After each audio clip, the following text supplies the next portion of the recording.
Bible speaks of a mysterious entity, an ancient land rich in precious metals and other valuable goods, a trading partner of ancient Israel and the Phoenicians, and somewhere so impossibly far away that it became a literary stand-in for the edges of the world. Tarshish is almost entirely known from the Bible, with only a handful of other possible references. Over the years, many different identifications have been proposed, and there is still significant debate over what it actually was.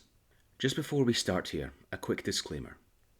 When I use the Bible here, I'll be using the English Standard Version as my standard text, but I will mention when there are other meaningful differences between different translations of the Bible. I'm choosing this particular translation because I think the translation choices it makes when it comes to the question of Tarshish make it the easiest to understand. I should also say that this video is intended for both Christians and non-Christians. I will be taking a secular, historical approach to the evidence in order to explore the possible identity of Tarshish. But there is nothing in here that is intended as a critique of Christianity or indeed Judaism in this video. If you are interested in the mysteries of the Iron Age Mediterranean, this video is for you. Or if you're interested in the historical context behind the Old Testament, this video is also for you. I'm not going to bury the lead too much here. I'm just going to give you a quick TLDR. The short answer is that we don't know where Tarshish was for certain. There is no identification I am completely convinced by, and there will always be some level of uncertainty unless we discover sources we currently do not have access to. But there are some pretty solid candidates, and in particular one really solid candidate for the likely origin of Tarshish, all within the Western Mediterranean. In this video, we will examine the biblical, historical and archaeological evidence in order to get a better understanding of what and where Tarshish might have been. Even if you're very familiar with the Bible, you may not immediately recognize the name Tarshish. It is far from the most prominent location in the text, and it's very easy to overlook. My own wife went to a Christian religious school during her high school years, and she is deeply familiar with the Old Testament, far more so than I am, and even she didn't remember what it was at first. Most Christians, if they recognize Tarshish at all, will probably remember it from the story of Jonah. Jonah is a biblical prophet who is commanded by God to go to Nineveh, then the capital of the Neo-Assyrian Empire, and preach there. Instead, he attempts to flee to Tarshish. On the way there, he is swallowed by what the text simply describes as a large fish, before being returned to the presumably Levantine coast and making his way to Nineveh. But this is far from the only reference in the Bible. Indeed, as I count them, there are 23 references to Tarshish in the Bible. Some of them don't tell us much at all, but some of them are highly illuminating as to its possible identity. So let's see what the Bible tells us about Tarshish. The first reference to Tarshish in the Bible comes from Genesis 10:4, later repeated in 1 Chronicles 1:7, where Tarshish is listed alongside other ancestor figures for what are probably groups to the west of Israel in the Mediterranean, such as possibly Crete and Greece. These identifications are not certain, but they do point us in a broadly western Mediterranean direction. Our first historical references to Tarshish from within the Bible come from 1 Kings and 2 Chronicles. These passages describe a period in the 11th to the 10th centuries BC, when Israel was a united kingdom under the Solomonic dynasty, most famously represented by King David and King Solomon. In later biblical tradition, this period is often presented as a lost golden age, before the kingdom split and came under foreign domination. In 1 Kings 10:22, we have recorded that, "For the king had a fleet of ships of Tarshish at sea, and with the fleet of Hiram. Once every 3 years, the fleet of ships of Tarshish used to come bringing gold, silver, ivory, apes, and peacocks." A parallel account to this can also be found in 2 Chronicles 9:21. The king referenced here is Solomon, while Hiram is the king of the Phoenician city of Tyre, a coastal trading city in modern-day Lebanon that we will talk about in more detail later.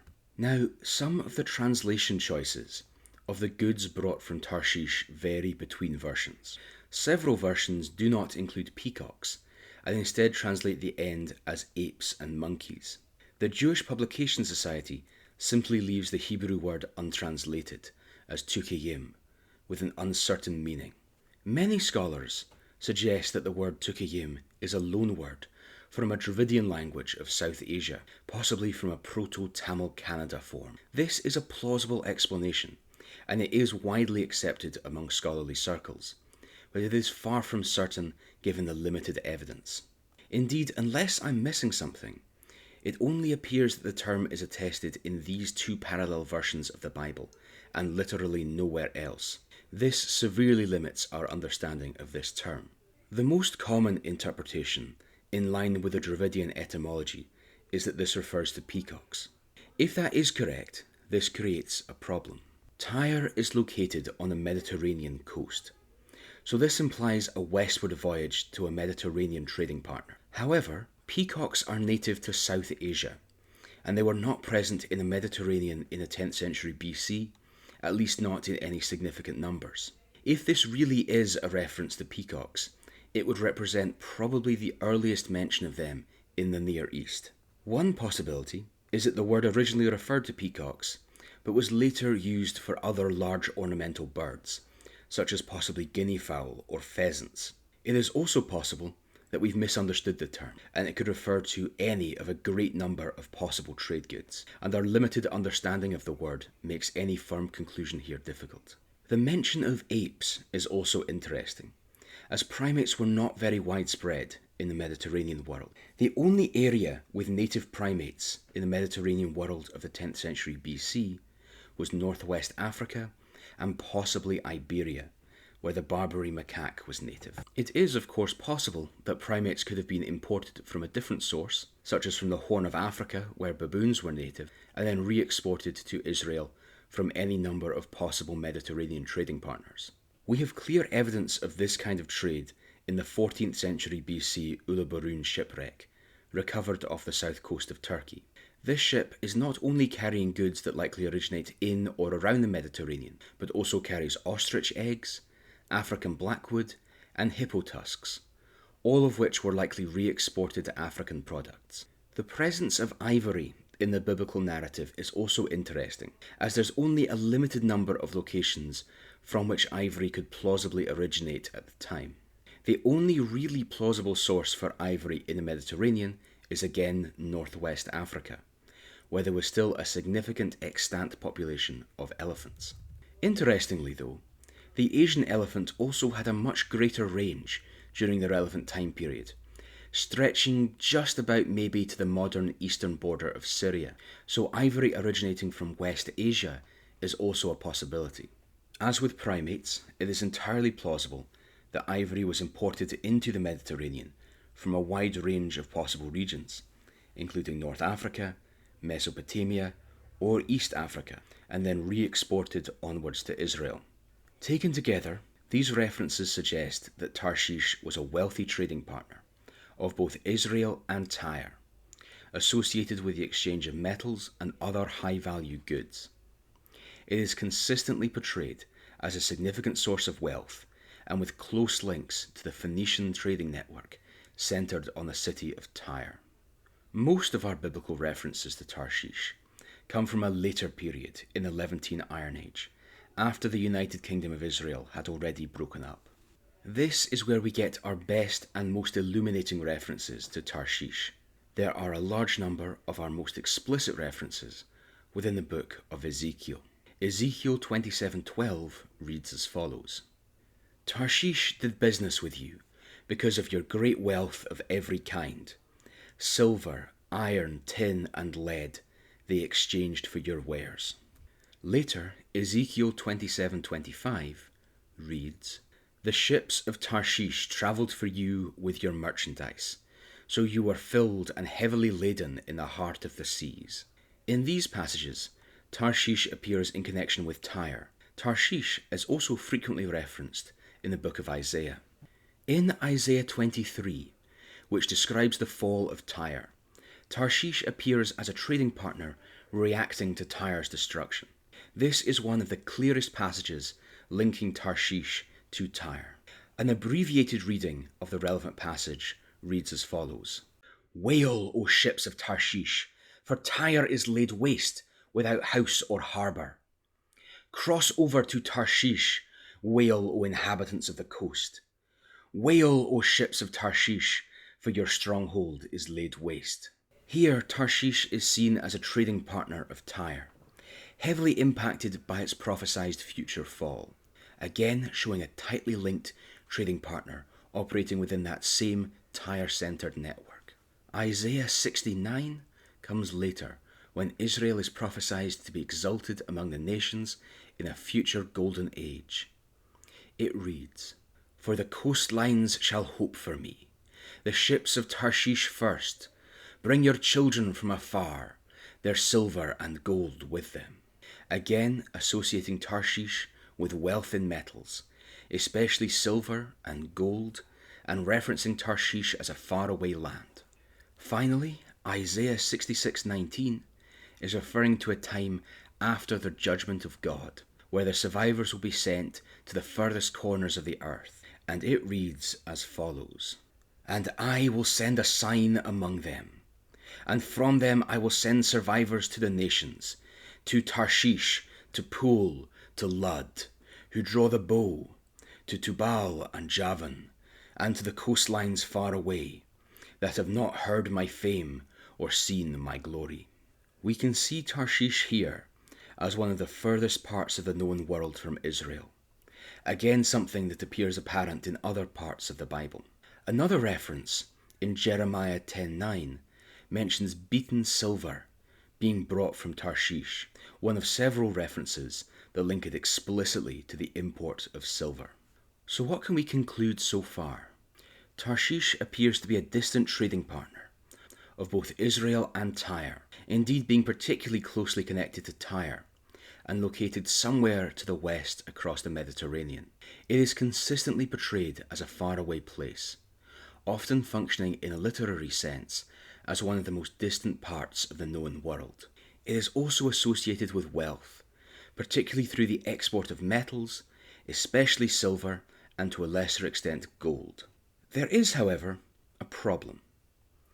Two references to Tarshish seem to place it in the wrong location. In 1 Kings 22:48, we read, Jehoshaphat made ships of Tarshish to go to Ophir for gold, but they did not go, for the ships were wrecked at Ezon-Geber.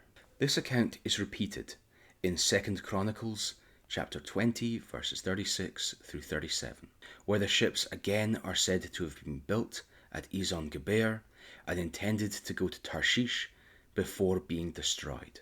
The issue here is that Ezon-Geber is a port located on the Red Sea, without access to the Mediterranean. This is difficult to reconcile with the rest of the evidence, which strongly suggests that Tarshish was located in the Mediterranean. There are several good reasons to believe that Tarshish was located either on the Mediterranean or accessible by the Mediterranean.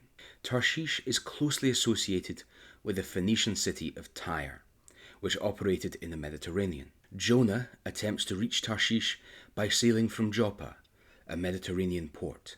In Genesis, Tarshish is grouped with peoples who are generally identified with the Mediterranean world. It is also associated with the import of silver to the Levant, which, as we will see later, largely came from the Western Mediterranean. And finally, we know this because, as we will see later on, we have a probable reference to Tarshish from the Western Mediterranean itself. So then, how do we explain these Red Sea passages? Well, there are a few possible explanations.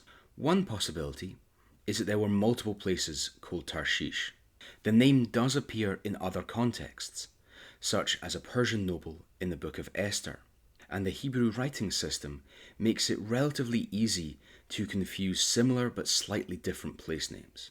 However, this explanation is not very convincing, as these passages are the only possible references we have to a second location, and no other strong candidates exist. We do have some more plausible options though.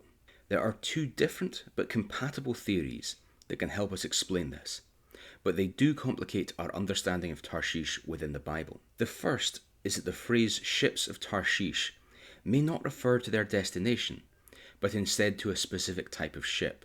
In this interpretation, these would be large, long-distance trading vessels associated with the trade routes to Tarshish.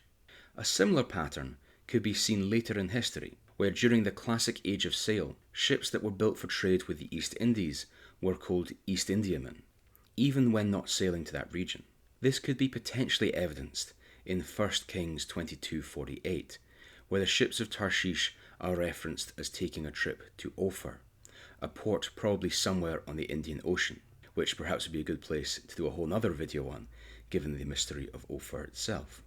If the Israelites were trading with somewhere like India or Yemen or East Africa, it would make sense they were using the most advanced models of ship they would have access to, those being the Phoenician-style ships used to sail to the Western Mediterranean Phoenician trading partners.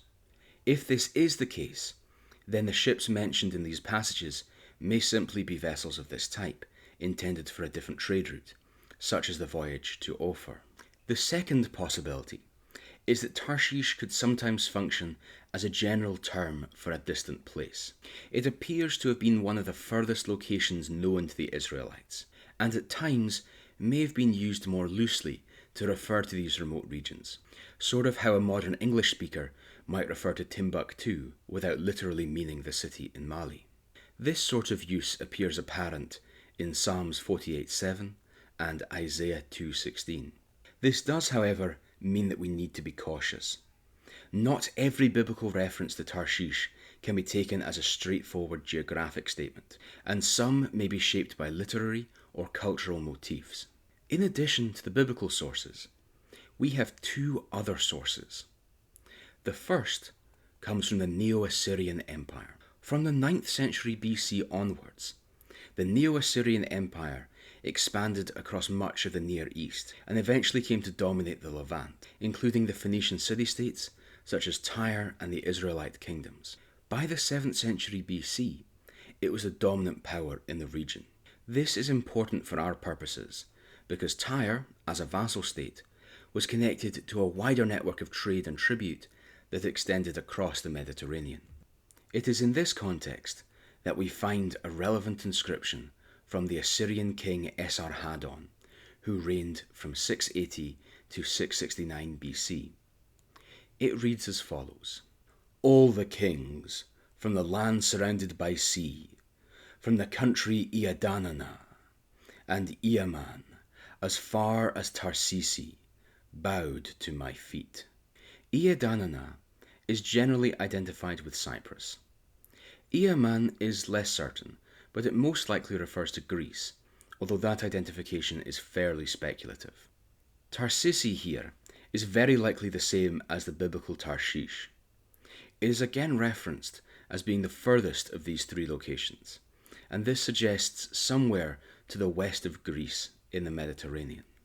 Because it is recorded as giving tribute to the Assyrians, we get further evidence that it was likely connected to the city-state of Tyre, which is the most likely conduit through which an entity from the Western Mediterranean would have given tribute to the Neo-Assyrians. The phrase "lands surrounded by sea" may suggest that Tarshish was an island, although it could be a general way of describing distant regions across the sea. In either case, the inscription reinforces the idea that Tarshish was located in the Western Mediterranean. We should also be careful assuming that the Assyrians knew many of the specific details of some of their furthest tributary partners. Our final reference to Tarshish comes from the Phoenicians themselves. Unfortunately, we have a severe lack of writing from the Phoenicians. This is somewhat annoying here, as the Phoenicians were very likely one of the most literate peoples of the Iron Age Mediterranean, and if we had more of their sources, we would have a significantly better understanding of the Iron Age Mediterranean, including likely the identity of Tarshish. As a result, our understanding of the Phoenician language is limited. While we can read the script, interpretation often depends on comparison with other Semitic languages, especially Biblical Hebrew. Biblical Hebrew is particularly close to Phoenician, sharing a common ancestor in the Bronze Age. You could think of this as trying to use Italian to understand Spanish. While it might work most of the time, it can miss some important nuances and regional developments. The script itself adds further difficulty. Phoenician writing does not include vowels, punctuation, or word separation, and it often has words run over multiple lines, which makes interpretation uncertain and sometimes highly debated, especially when we have fragmentary inscriptions. It is in this context of a hard-to-read Phoenician language that we have our only reference to Tarshish from outside of the Levant. The Nora Stone comes from the south coast of Sardinia, and it is probably our oldest Phoenician source from the Western Mediterranean, dating from the mid-9th to the mid-8th century BC. Unfortunately, a couple of the first lines are broken off, and we only have part of the text remaining. This has been variously translated, but most of those translations reference Tarshish. In one reading, a Phoenician commander is driven from Tarshish and flees to Sardinia. In another, he fights the Sardinians at Tarshish. Other interpretations reject both of these and suggest the text may be religious in nature and unconnected to Tarshish entirely.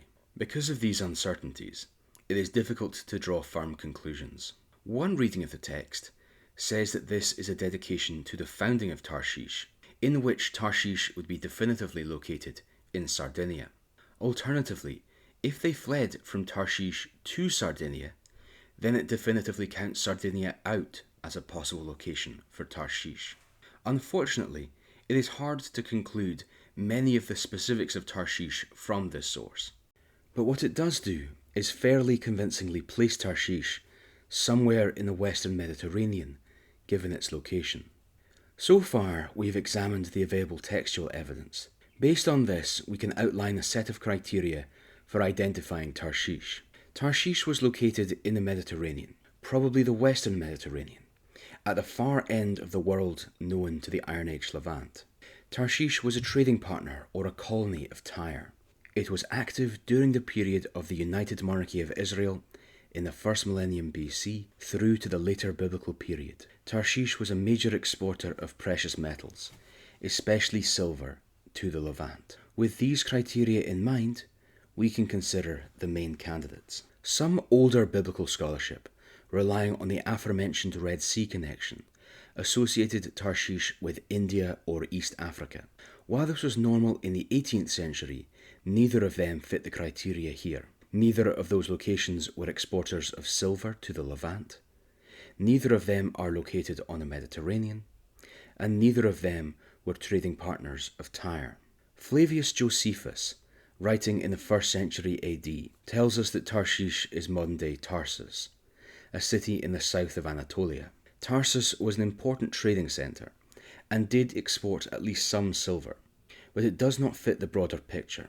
It is too close to the Levant to match descriptions of a distant location, and it is not uniquely associated with Tyre in any particular way.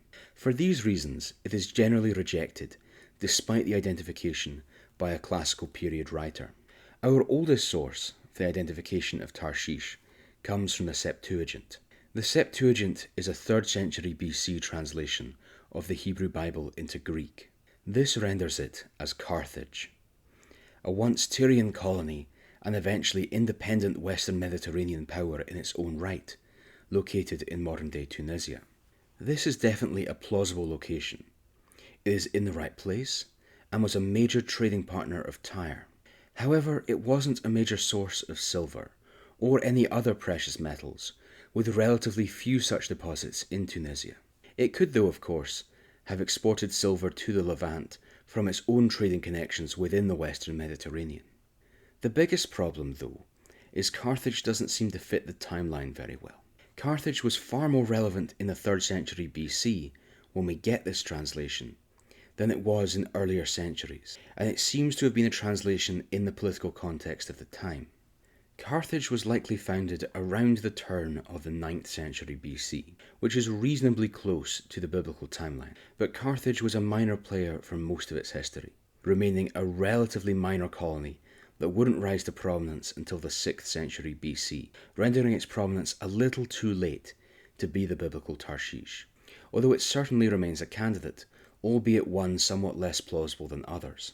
Another possibility is that Tarshish was not a specific location, but instead was a general term for the Western Mediterranean. While this might fit some of the biblical language, the Assyrian inscription and the possible Phoenician reference both suggest a specific place rather than a general region. This leaves us with our two most likely locations for Tarshish.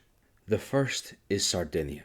Sardinia was a major exporter of metals, a trading partner of Tyre, and one relevant for the entirety of the biblical period. Sardinia also had its own tradition of interactions across the Mediterranean. And of course, Sardinia is the location of our only source referencing Tarshish from the Western Mediterranean, even if the text itself is somewhat debated. It has been theorized that Tarshish may have been specifically referring to the Greek colony of Tharos. This is possible, but it does seem that Tharos may have been founded a little too late to work with our timeline here. The second major candidate is Tartessos, a mysterious society located in the southwest of the Iberian Peninsula, near the Strait of Gibraltar. We know that there were some highly significant Tyrian trading colonies located there, especially at Gadir, Monde Cadiz.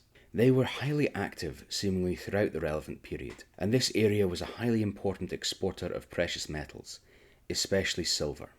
It is located at the furthest end of the Mediterranean, being about as far as Phoenician ships regularly sailed, which would explain Tarshish being referenced as the furthest thing that people were aware of in biblical times. Of course, there's also the obvious possibility of a connection between the name Tartessos and Tarshish, although it is possible that Tarshish has a Semitic etymology instead, meaning something like the smelting place, so you can't make a definitive claim based solely on the perceived linguistic similarity between Tartessos and Tarshish, especially because we're not entirely sure of the native name of Tartessos, here relying on the Greek form. So now we have our main candidates.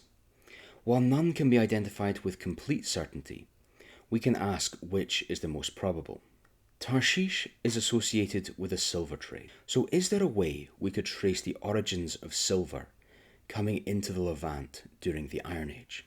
One way to do this is through lead isotope analysis. By comparing the different ratios of lead isotopes in silver artifacts, it is possible to identify their geological origin, since different regions have distinct isotope signatures. So if we compare the lead isotopes from silver artifacts in the Levant, where does it indicate that Levantine silver was coming from? Well, that is what 4 Israeli scientists did. In a 2019 paper, Lead Isotopes in Silver reveal the earliest Phoenician quest for metals in the Western Mediterranean. Unfortunately, it does have quite limited material to work with, but what they found was the earliest 2 hoards they dated, from the 9th and the 10th centuries BC, had their origin in Sardinia. This is roughly contemporary with our oldest references to Tarshish from the Bible that reference it as a trading partner of the Solomonic kingdom.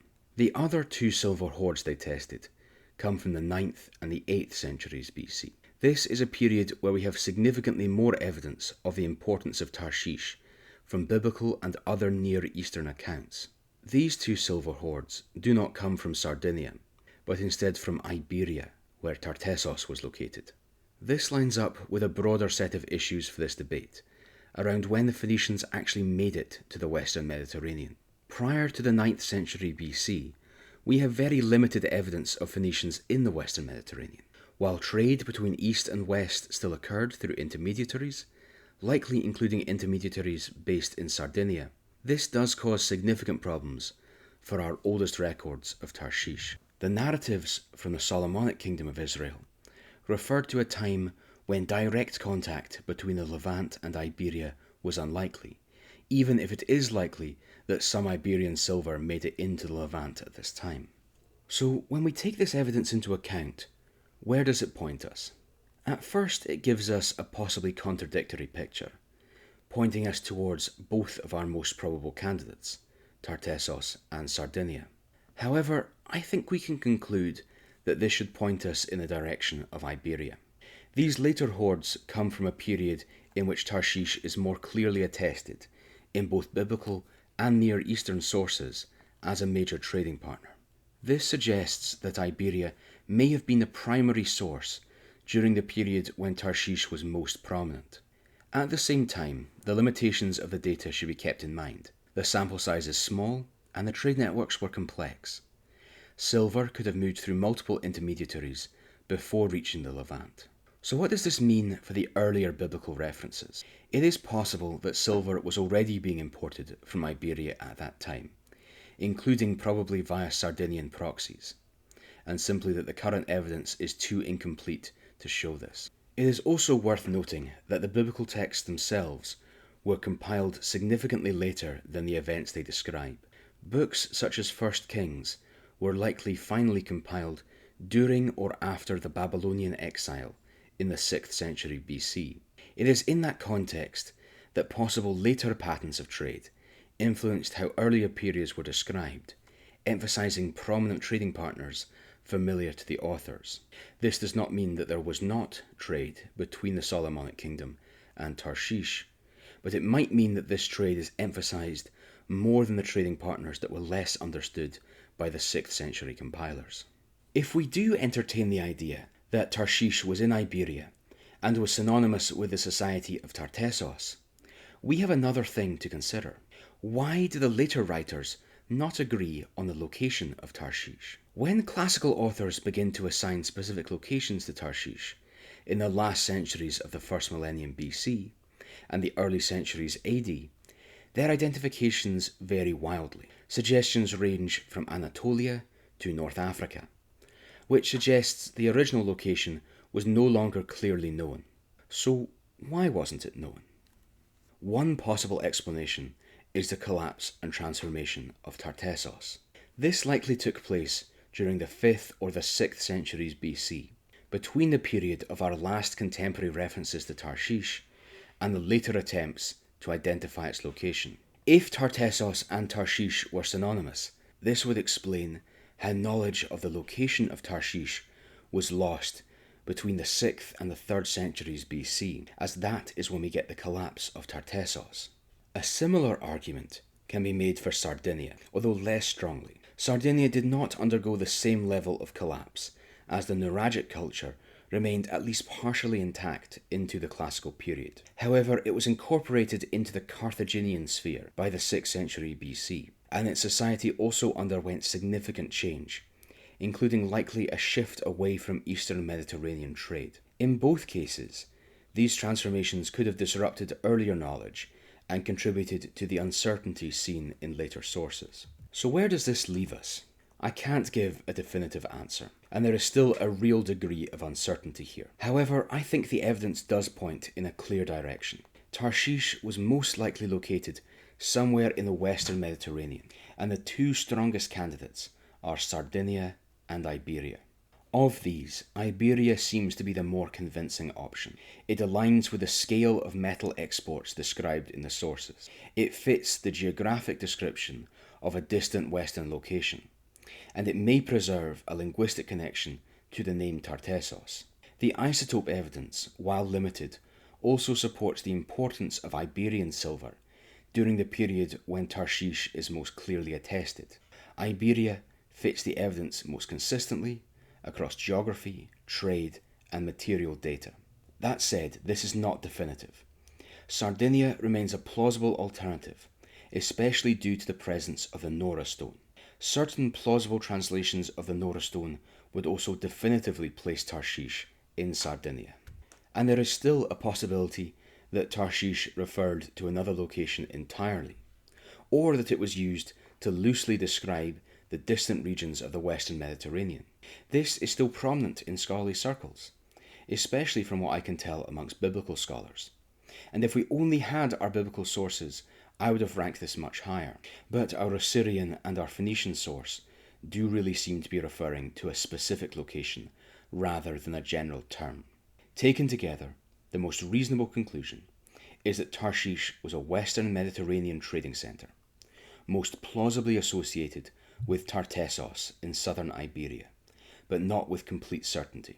Now, while my conclusions here are pretty much in line with mainstream scholarship as I understand it, not everyone is in full agreement here, and there is significant academic debate. It is entirely possible that I have made some errors during this video, and if you spot one, please do point them out. Thank you for watching, I welcome any criticism or comments that anyone watching this might have.